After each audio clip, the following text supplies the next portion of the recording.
আজকের কোশ্চেন আছে, যদি 5x² plus 13x plus K equal to 0 দ্বিঘাত সমীকরণের বীজদ্বয় একটি অপরটির অনন্য হয়, তবে কে ইকুয়াল টু কত হবে?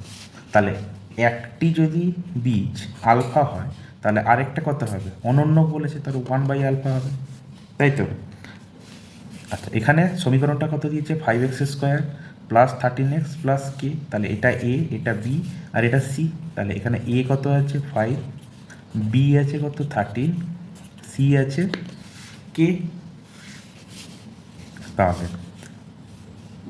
একটি অপরটির অনন্য, তাহলে আলফা ইন্টু 1/α করলে, মানে দুটোর গুণফল করলে কি হবে? c/a হবে। তাহলে আলফা আলফা ক্যান্সেল হলো, কত হলো? 1 হলো। সি কত আছে? কে। এর মান কত আছে? 5। অতএব কে সমান হবে, কোনাকুনি গুণ করবো 5। তাহলে কোশ্চেন কী ছিল? কে এর মান কত হবে? তাহলে কে এর মান কত হলো? 5।